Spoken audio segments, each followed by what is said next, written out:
Welcome back to Rina Loves Reading, a place dedicated to the books that we're reading, the ones we're adding to our TBRs, and the ones we're finally getting off the thing. So, today we are doing my weekly check-in of the books that I read. Unfortunately, you know those weeks where you plan and you have this grand idea of everything you're going to get done? You have a solid plan, you have time dedicated to yourself and self-care, and then everything goes to hell in a handbasket. That was my week. So, I finished one book. Congratulations to me. But I also didn't really like the book. So instead of spending like 10 minutes bashing a book I didn't like, I figured we'd talk about the book that I read this week. And then I am actually leaving for vacation tomorrow. So planning the books, like any book nerd, that will be accompanying me on my vacation, and see what I'm bringing along with me.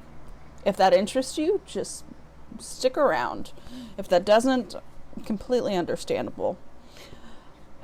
But if you could go ahead and like, subscribe, and comment on this video the books that you would take on vacation if you were going for roughly, like, I'm going to be driving 12 hours in the next week.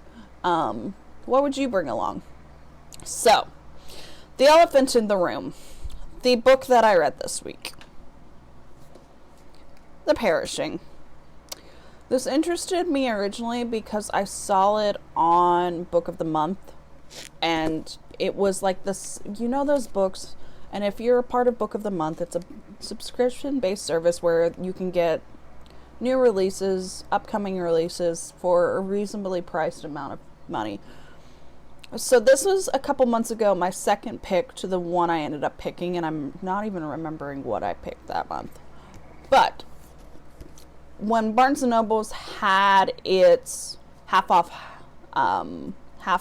its hardback books, I went ahead and picked it up because I was that interested in it.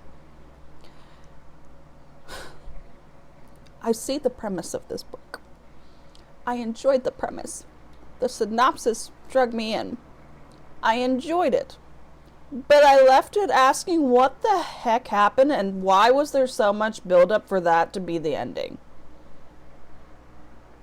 / what is going on half of the time? For me, it's got at least two perspectives in it. And I think if I had I was listening to this in audio form too. I might have liked it better if I had read it hardback or digitally, but I got through it. I enjoyed the main character. I enjoyed her relationships, but I think if this was a little bit longer and some topics were able to be fleshed out, I would have liked it better. It felt rushed throughout it. It's realistically only like in this format, 302 pages.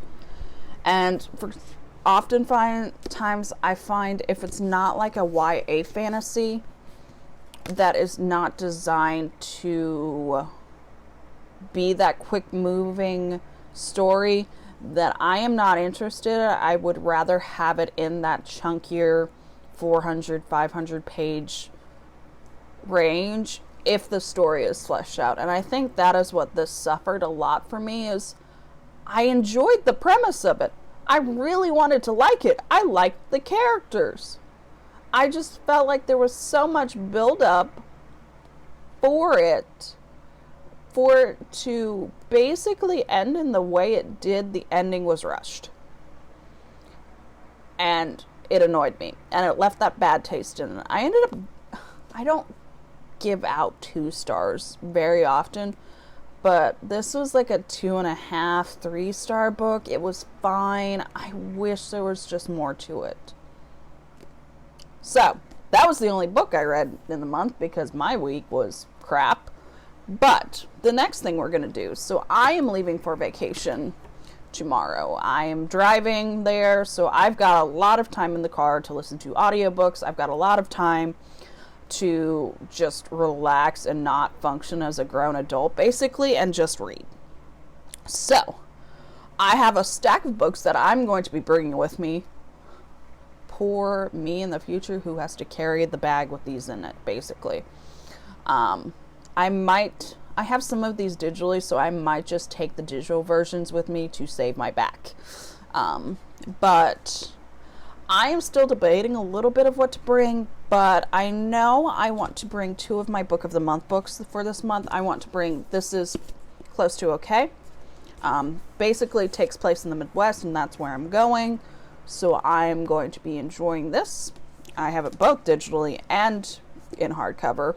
I might take the hardcover format with me, just to be honest, because it's a thinner book and I like it. The other Book of the Month book that I'm going to be bringing along with me is The Cartographers.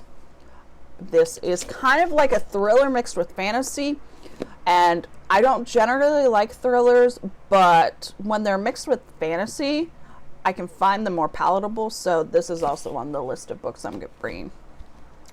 The next 2, I don't think I'm going to bring the physical copies with me because I have them in audio and digital form, but I'm going to be bringing Mirror Mirror and Let It Go. So these are both a part of the Twisted Tales series. These are actually the Australian covers for them. I like them a lot better than the US one. And in the US, Let It Go is Conceal, Don't Feel. But I have had all of the Disney Twisted Tales, so there's like 12 of them. I've read 4 of them. I want to just get them read. And these are very quick books. I should be able to finish the audiobooks on the drives, either to or from where I am going. The next book I will be bringing with me, Ravens. I want a little bit of college drama, because I'm probably going to be stopping at the university I went to just to check in with everyone, because it's been a couple of years, thanks to COVID, that I haven't been able to get down there. And last time I did, it was all shut down because it was the beginning of the pandemic, and I just want to see how like the university has changed, because while I was there, we were approving a lot of funding for a lot of the buildings to be replaced, and they've tore down some of the buildings that I lived in when I was there. But I want to see how that university has, so that has inspired me to bring the Ravens, because it takes place in a sorority of witches. Sometimes my logic makes sense to me, sometimes it doesn't. But I'm looking forward to this. From what I've heard, this is actually a very quick read as well, so another quick read that I should be able to get done. Another short book that I am bringing with me is, I will have to take this one in hardcover form because this is the only format I have it in. You've Reached Sam.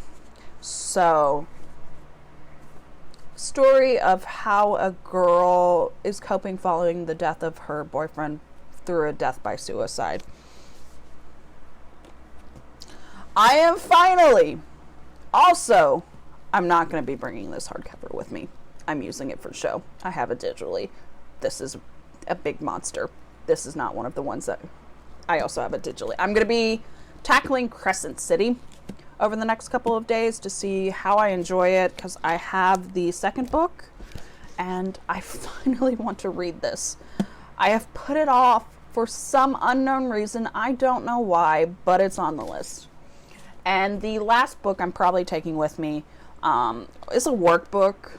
I know I'm not supposed to be working on vacation, but also I read a lot, and oftentimes I use what I read for work. So I'm going to be bringing Brene Brown's new book, Atlas of the Heart, with me, and I will have to take this with me physically because I don't own it digitally yet, but I do also own the audiobook for it. So, again, if you had a choice, what books are your go-to to bring on vacation with you?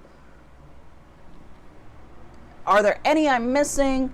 Are there any ones that I should be watching out? What are your thoughts on the books I'm bringing with me? Let me know down in the comments. Please like, subscribe to the channel, and comment down below. I'm generally really good about getting back with comments, so just let me know what's going on. I hope you have a wonderful day, and I'll see you next time.